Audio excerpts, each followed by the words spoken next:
Yeah. And then, of course, next up we have all of the lovely things from our environment team. Unless y'all wanted to talk Yeah. about anything else character related.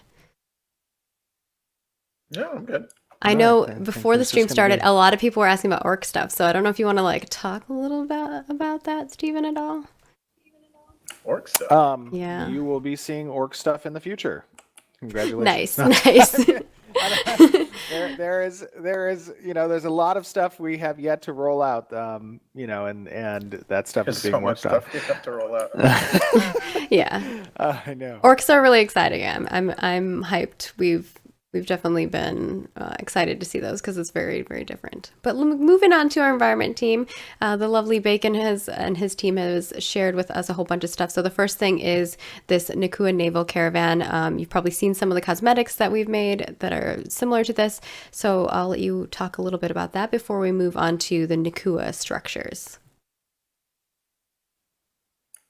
Sure. So what you're seeing here, I believe these are. Nakua I believe caravans. these are. Yeah, but they're water-based caravans. So Yes. this is when. So Naval. okay. So to give you guys an understanding, you have land-based caravans that carry goods, obviously, and get initiated by yourself. You are essentially the caravan at that point. You drive it and direct it. Caravans are capable of transitioning from land to naval caravan. So if you start out as a land-based caravan and you move to the coast and you want to move into the water, there's going to be a little transition period there. It's going to be a little construction kind of site. You're not going to have to do anything. It's just going to be a timer, right? So that you can't quickly move between land and water. It's going to be probably in the matter of a minute to 2 minutes. There's a little bit of vulnerability in that regard. But when you do transition then from land to water, these are examples of some water-based caravan skins that are available, and what that looks like a little bit. Obviously, the size of the capacity might change, the size of the vessel that you have from a merchant standpoint. By default, players are going to have representations of their caravans that are based off of race. So that's going to influence the types of animals that are carrying the caravan or moving the caravan forward. And then they'll be able to apply caravan skins as necessary, that will change that appearance. Cool, cool. And next up, we have a whole bunch of structures. Now, you've seen a lot of the concept of these structures. You've seen the concept of the vibe and the feel of what they're trying to go for with the villages and the towns and so on and so forth as for the Nakua.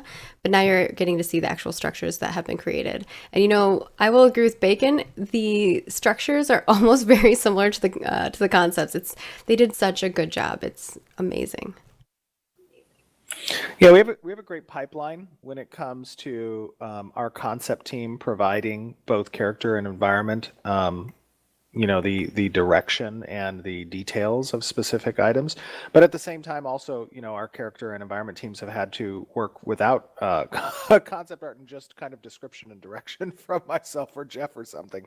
So they pull it off amazingly well, and these specific assets were created from I believe it was Ryan's concepting on the Nakua assets. So all of these things go to construct the type of environment and reflect the culture of these specific races.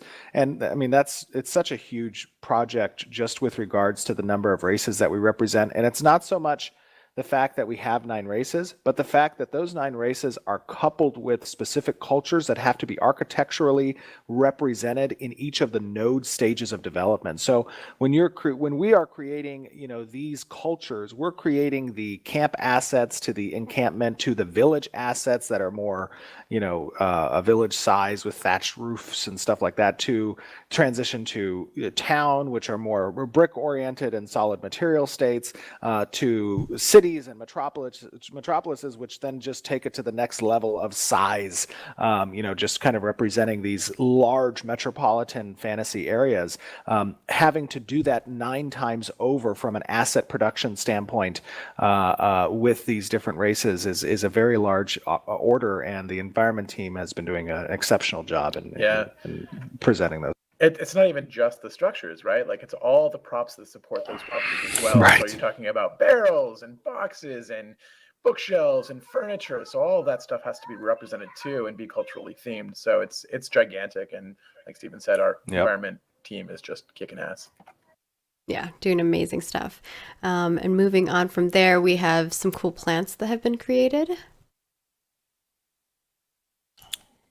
Right. So Beautiful. I think this is Mia Del Casino. She has been working on some of the harvestables that are present in Alpha 1. There's obviously, because we have such an in-depth artisanship system, that requires a very, very wide foundation from a material and resource and gathering standpoint. There's a large crafting game in Ashes of Creation, and starting the work on presenting these resources in the wild.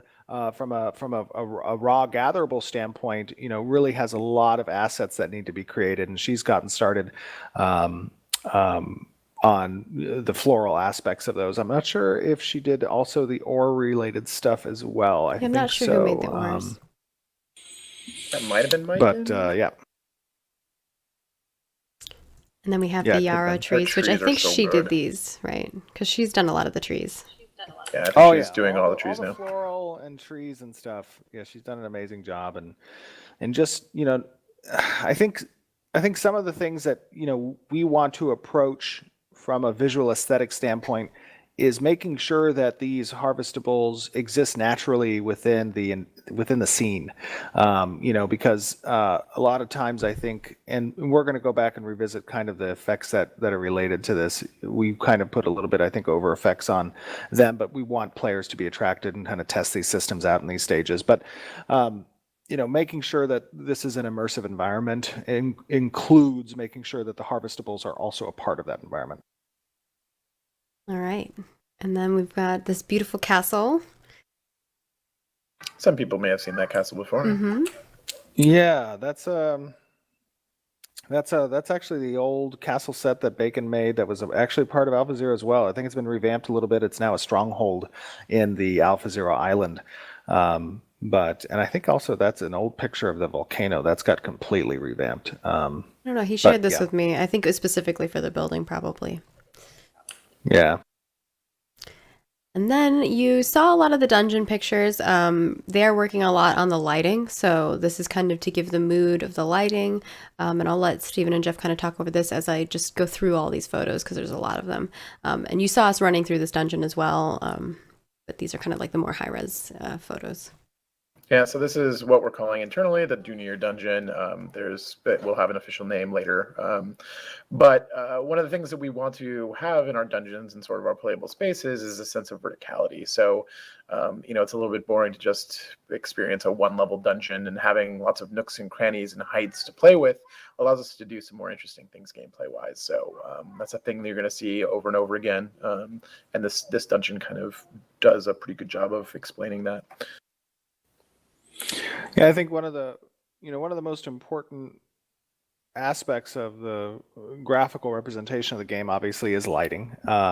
And Devin has been doing an amazing job with regards to kind of setting the lighting in these different areas to make them very moody. I think that's one of probably the adjectives we would use to describe the environments is that moodiness there, and that gets conveyed predominantly from these different lighting, these different atmospheric effects that become present, and that's a very important part of the process in setting these areas apart from each other. Yeah, I love that. Like some of these, it's hard to tell if it's a concept piece or not. It's pretty amazing. They're all in-game screenshots. These are not concept pieces, but they are just beautiful. So yeah, that's it for the environment side of things. Been an interesting journey. I'm going to kind of switch over to kind of showing off the gameplay footage again while we answer some questions, if y'all are okay with that, unless you have something else you want to add on the environment side. Keep kicking ass, environment. Yeah, I think our teams have done an amazing job, just as the design team has and the engineering team has. I mean, there's no shortage of work that has to be done. But I will say that, everybody has on the team is, I just continually am impressed, and I hope, you guys are, by the progress you're seeing, in creating, bringing Ashes of Creation to life.